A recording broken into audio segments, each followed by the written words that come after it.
What's going on, people? We are Tottenham TV. Welcome back to another episode of Predict the Prem, where me and my brother go head to head in predicting Premier League outcomes in each and every Premier League game. We have a scoring system as well, which at the moment I am leading by 9 points. 70 points to Sim, 79 to myself. And the way the scoring works, it is 5 points for a completely correct scoreline, 1 point for a correct result, win, loss or draw, and the star man as well, which is 5 points for a goal, 3 points for an assist. And once you pick that man, you cannot pick them for the remainder of the season. If you're new around here, do scroll down, smash that like button and smash that subscribe button. But let's get straight into it. And we've got Friday night football this week at the Brentford Community Stadium, where they host Brighton in a big game on Friday night. Sim's gone 2-2. I've gone 1-0 to Brighton. Brentford not really having it all their own way of late. I think a few poor performances in there as well. Brighton under De Zerbi have had 2 good performances against us and Liverpool, but haven't really just got over the line yet. So I am predicting them to get over the line this weekend against a Brentford side not really on the best form, albeit at home they usually perform. Yeah, I've just gone for a draw. I see a nice open game. Two teams going for the attack, and I know Brighton like to play open football under De Zerbi, and I see them coming out the traps and playing open, expansive style. And I think Brentford have the tools to hurt them as well, with Mbeumo, Ivan Toney, and Mikkel Damsgaard is starting to come into it as well for them. So I think it's going to be a good game of football, and I see a 2-2 draw. All right, let's move on and let's go to the King Power as Leicester hosts Crystal Palace. Sim's gone for 3-2 to Leicester. I've gone for 3-1 to Palace. What's your thinking behind this one? Yeah, I think Palace obviously got off their first win in a while last week against Leeds, and it was a very important victory, and they played quite well, albeit they didn't have the best opening of exchanges in this game. I just feel like Leicester they're going to want a reaction to that defeat against Bournemouth after getting back on the right track against Nottingham Forest. I can see it being again a very open game with Leicester having possession, but Palace counter-attacking them. But I think both teams aren't on the greatest form, so I see a lot of goals on both teams seeing this opportunity to win, and I think Leicester are just going to edge it out in this one. Just have a feeling. Interesting. I think Leicester obviously have been shocking all season. A couple of weeks ago, they did have a 4-0 drubbing of Nottingham Forest, and you're thinking, are they going to turn the corner? Are they about to turn the corner?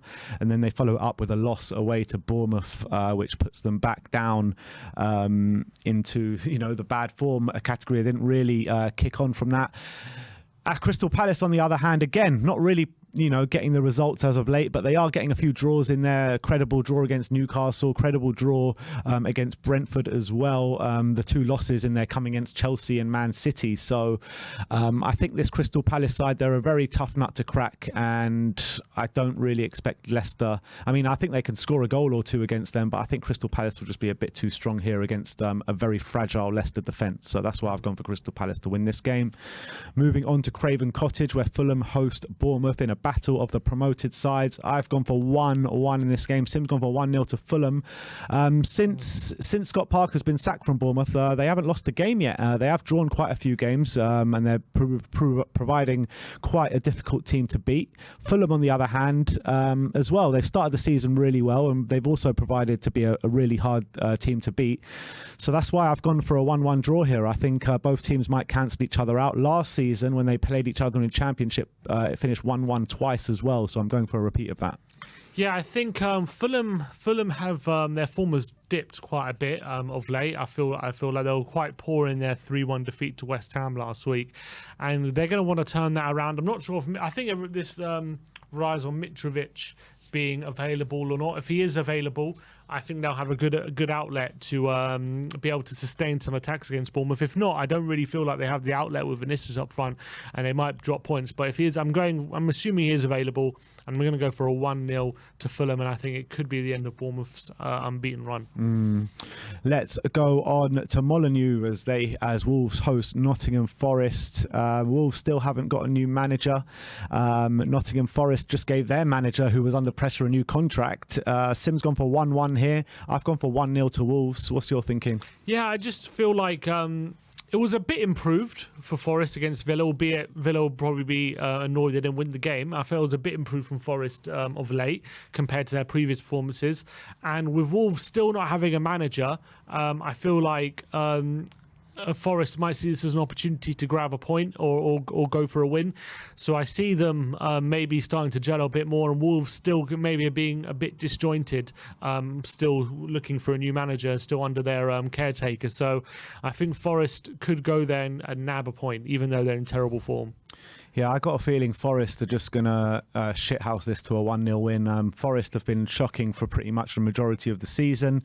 Wolves as well, they haven't been great, but what they do have is a mean defence. I know in the last couple of games they've lost 3-0, 2-0 and 3-0, but that has come against Chelsea, West Ham and Man City. So up against the Nottingham Forest side, the test will be a lot less than those three teams. So I can imagine them being really tight at the back and just nicking the odd goal to win 1-0. So I've gone for 1-0 to Wolves. Let's move on to the Tottenham Hotspur Stadium now. Tottenham against Everton. 5:30 kickoff. We've both gone for 3-0 to Spurs. Spurs on really good form at home at the moment. Won every single game in all competitions at home, and are expecting that to carry on, especially with Kulusevski added to the mix this weekend. Yeah, he's going to be very important back in the attack. I think Lampard's Everton have definitely been improving since the start of the season. They seem to be a bit more difficult to play against, but away from home, with Spurs having a brilliant record at home and hopefully going to put them under a lot of pressure and be very aggressive up against them, I think Spurs should have too much for Everton, especially if Calvert-Lewin's still not back and Anthony Gordon's suspended as well. So I'm going for Spurs to win it comfortably. Moving on to the Sunday fixtures at Villa Park. The first one, Villa against Chelsea. Sim's gone for 3-1 to Chelsea. I've gone for 2-0 to Chelsea. And, you know, since Graham Potter has come in, they've been improving game on game. Last 3 games now, they haven't conceded a goal. And Villa have not been good by any stretch of the imagination this season. They've pulled off a result here and there. But against this Chelsea side, Aubameyang starting to score goals now as well. I can't see anything but a convincing Chelsea win. Yeah, Villa actually unbeaten in 4, to be fair to them. But I think there's only 1 win in there. I think 3 draws. So although 1 draw is against Man City, so you got to give them credit. 1 draw against Forest. They got the draw and a draw against Forest as well. Chelsea just seem to be playing very well under Graham Potter right now, and even when they rotate, they seem to be keeping up a base level of performance which is fairly high. So I think they should have too much for, even though Villa are improving, they should have too much for them, and that unbeaten run might come to an end. All right, let's move on to Ellen Road, where Leeds host Arsenal on Sunday. Sim's gone 2-1 to Arsenal. I've gone 3-1 to Arsenal, and unfortunately I was even thinking to go more than 3-1 to Arsenal, because I can see this one being a bit of a battering. Leeds not on good form at the moment, lost 3 out of their last 5, the other 2 being a draw. Arsenal top of the league and probably playing the best football in the league, so I've gone for a 3-1 win to Arsenal.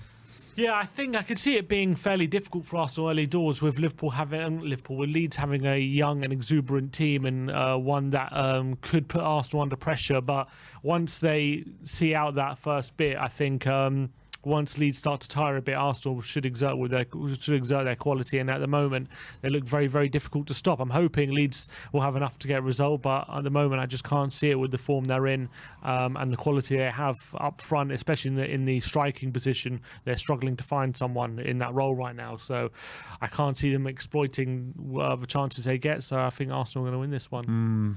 I hope we're both wrong on that one. Let's move on to Old Trafford. Manchester United against Newcastle. It's going to be a really interesting matchup, this one. Both of us going for 2-2 here. What's your thinking behind it? Yeah, I think Newcastle's starting to improve again. 2 convincing wins in their last 2 games against Fulham and against Brentford, where they scored a lot of goals.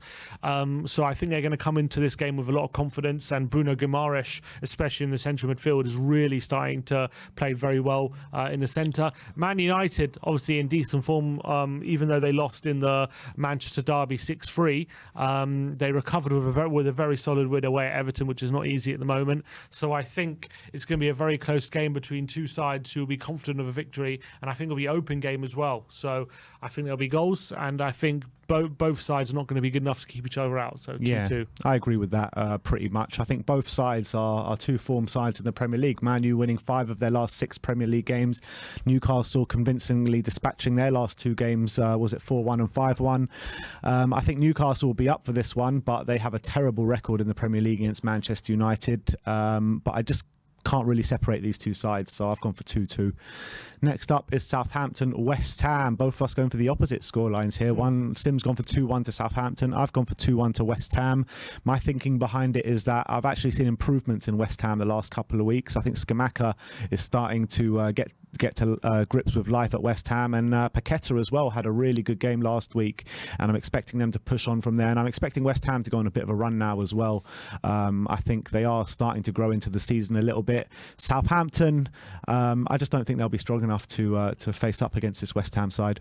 Yeah, Southampton, Hassan Hüttl seems to be perennially on the brink of a sack, doesn't he, all the time? And I wouldn't be surprised if they do end up with defeat in this game. But West Ham, with their having a midweek game against Anderlecht, which they have to take seriously if they're going to get a result, maybe having an away game away at Southampton against a side who like to press quite intensely and be quite offensive might not be the best timing for them. And I think Southampton need a boost from somewhere. And I fancy it coming in this game against a tired West Ham side. So I've just gone for them to edge it 2-1. All right. And let's move on to the big game of the weekend. Liverpool against Man City at Anfield. Sim's gone for 3-2 to Man City, and I've gone for 4-1 to Man City with the injuries that Liverpool have.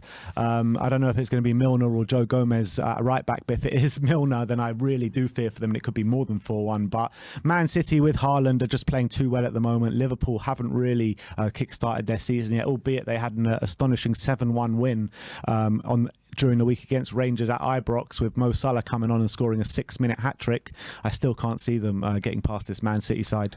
Yeah, they look unstoppable at the moment, so I can't see Liverpool getting a result. I do see Liverpool maybe getting a bit of a confidence boost from that 7-1 victory against Rangers in midweek, with especially Mo Salah, who's been completely anonymous in the Premier League for a while, getting a 6-minute hat-trick. Maybe that can give them confidence to attack the spaces where City leave them, and we know City will leave them. So if Salah or Jota or Nunez can and Firmino's in great form, so they could definitely get some goals.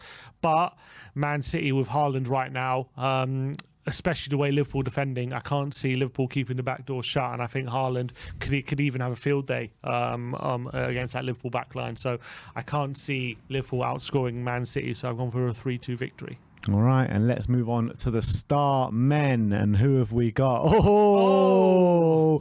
I said it was going to be the same, but it wasn't the same, but it was very, very close. Sim's gone for Eberechi Eze, and I've gone for Wilfried Zaha this week. I was very close to picking Zaha as well. I was really close to picking Zaha. I went for Eze. I only went for Eze because last week against Leeds, he got his first goal of the season. It was a brilliant goal, and he had a brilliant performance as well. So his confidence would be high. He likes to play a bit more central as well. So I feel like against this Leicester side, he might be able to get some pockets of space to find something. So I've gone for Eze in this game. Yeah, I was thinking, against a very frail Leicester defence, Wilfried Zaha will be central to everything Palace should be doing this weekend. Yes, Eberechi Eze is a top quality player as well, and he can definitely get in on the act, but I think Wilfried Zaha, he's good for an assist, he's good for a goal, and he's their talisman. So I've gone for Zaha. Sim's gone for Eberechi Eze. Let me know in the comments section below what your predictions are, who your star men are, and let me know who you think is going to come out on top this week, me or Sim. Thank you everyone for watching today. Like, subscribe and comment, and as always, come on you Spurs.